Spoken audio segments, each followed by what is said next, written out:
Hello, I'd like to demo my 1982 Peavey Bandit. Although this is kind of a home amp, it's not really that big, but it actually is a pretty serious amp, and back in the day it was a very serious amp because this is a 60 watt amp, although you can turn it down a little bit and do bedroom volumes quite well. It does get very loud at the same time. It features a 12-inch Peavey Scorpion speaker in it, which is very highly regarded. And it has a lot of knobs on here to tweak your sound a little bit.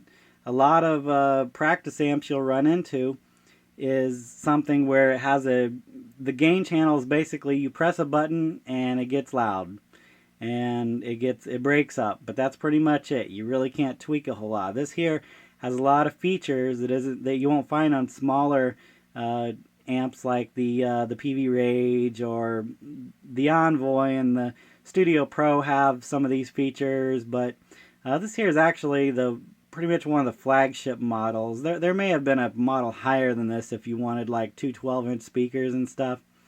I forget what they call that one, but this is actually pretty loud. You could do small clubs and stuff with this. This is a really nice amp, and the reason why I keep making comparisons between this and a practice amp is because they're about the same price. You'll get one of these probably between $100 and $150 on Craigslist used, but you won't get anything near like this if you buy new. If you buy new, something like this, as a matter of fact, the Bandit these days, the Bandit 112, it goes for about $400 retail. So this is a pretty high-end amp. I really like it though. So just to look at a couple things. For one, this is a foot switchable amp. Also on the back here, something I did personally was I added a couple switches there, one for the channel changing and one for the reverb. It has an effects loop, which is very handy. I also have there's a picture of there you can see the speaker. And at the bottom is the spring reverb. Whenever you're looking at an amp through Craigslist or whatever, you can tell an amp that has spring reverb because it'll make noise like that when you hit it because of the springs that vibrate inside there. So it's pretty cool. Some of the other features is it has a high and a low gain input there. What that is it'll actually boost the high gain one actually boosts the sound. I think they say like 6 decibels or something. The gain channel, you will see there that it has a push-pull to make it brighter, which is very nice if you're trying to cut through the mix in a band situation. There's the saturation control there in the middle. That's kind of like an early trans tube, if you're familiar with Peavey's trans tube series. That's kind of what the saturation does a little bit. It makes it a little bit tube sounding, but we can maybe hear that later. The post is just basically master volume kind of. Then right there next to it, the normal gain, that's the regular channel. Peavey's traditionally had a little bit of, they've had more technical names for this. Instead of calling it normal and distortion, they just call it lead, post gain, and then they have a normal gain, which is actually the normal channel. But it also has a push-pull for brightness. Going on, you have a low, middle, and high, which actually works on both channels. So, as well as a presence control, which adds a little bit of top end. There's also a push-pull here for thickness, which makes it a little bit more beefy. It's kind of very subtle. There's the reverb. Another cool feature about this amp is it actually has a switch there, so you can lift the ground and switch the ground a little bit. I'm not 100% up on exactly what that does, but what it does, or what actually happens inside the amp, what it actually does is if you have a noisy room or some light interference or something, it can actually help quiet your amp up a little bit. That can be very helpful if you are doing small clubs with bad power. Or in some kinds of case, just with a lot of fluorescent lighting and stuff that doesn't work out too good. So there you have that. So enough talking. I will be doing my Agile AL 2000, which is like a Les Paul copy, and I'm primarily going to be using the bridge pickup, which is a Tone Rider Alnico 4. I may at some point use my Jekyll and Hyde distortion. I could use that on the overdrive or on the distortion setting. So here I'm going to put the camera in place.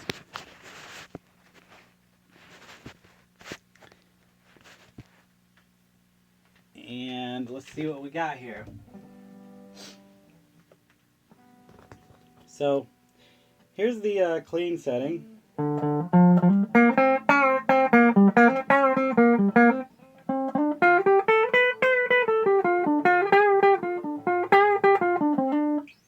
It's very clean, very transparent sounding. Just add a little bit of reverb to it.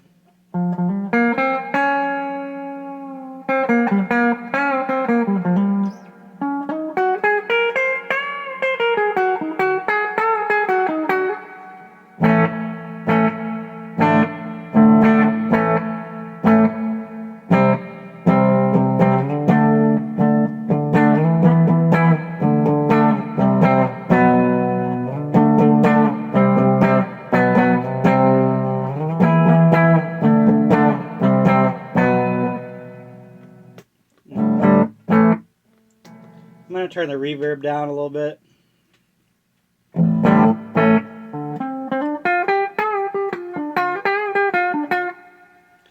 Alright, so as you can tell here, that's just all the controls here are actually up to about 12 o'clock.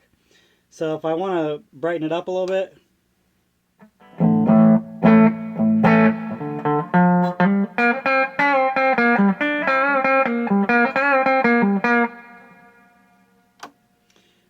thick, like I said, is very subtle.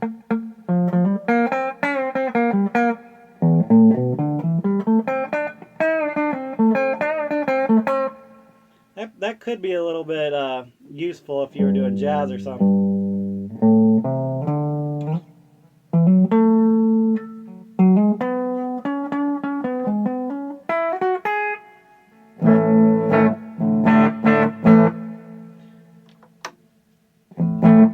And the lead channel sounds like this.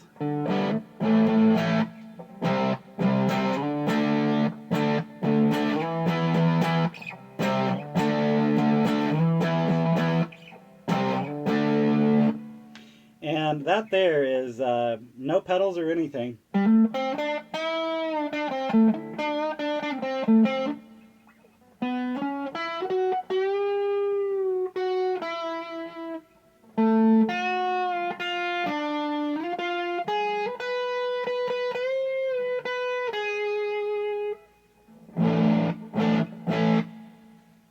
Now, if I add a little bit of, if I add some gain to it, here's what we got.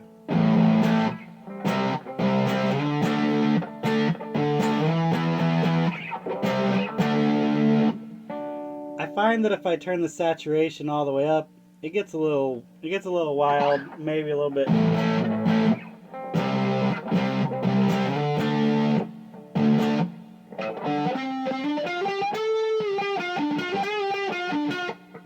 Especially with reverb, it gets a little bit hard to control and a little bit muddy, I think. I like it down at about 12 o'clock.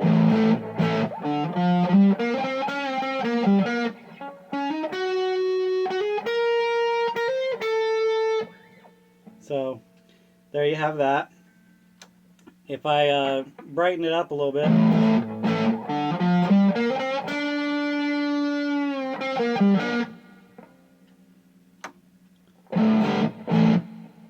so that's pretty much but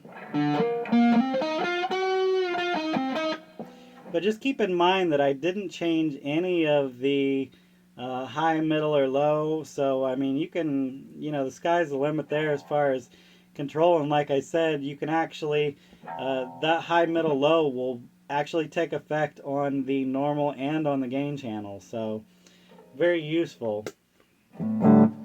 Now let me go ahead and use some overdrive with my Jekyll and Hyde. This is the overdrive side.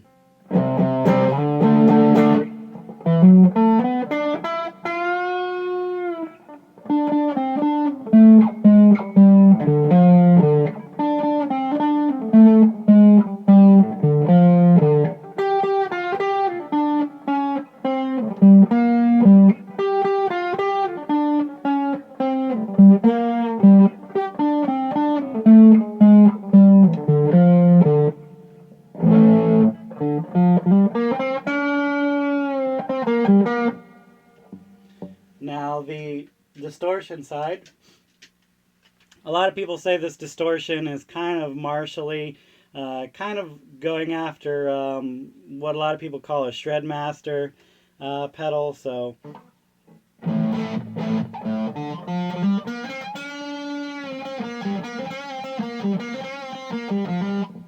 I think this is a much better option if you're really going for high gain metal or something. This amp will do it, just not really through the normal channels.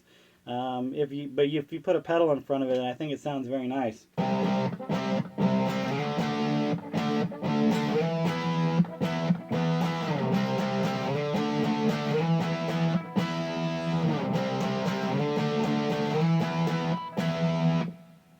And you know, like I said, you could still go and pull it out for brightness.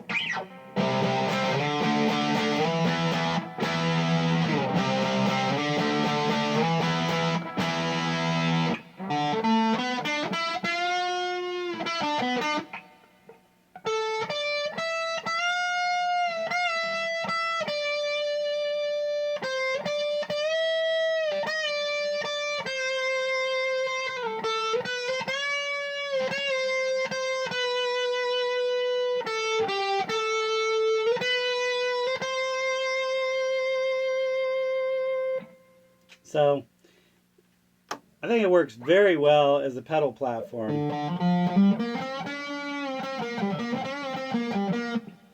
And by pedal platform, I mean you could just put a distortion box in front of it and I think it sounds great. I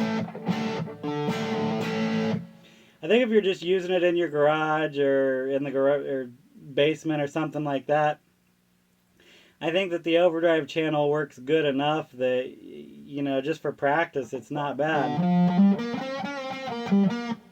And also keep in mind that I'm not playing this loud at all, because with the cell phone, if anything that's loud at all is going to be completely clipping and stuff and sound horrible. So everything you hear here is just... You could probably talk over this pretty well.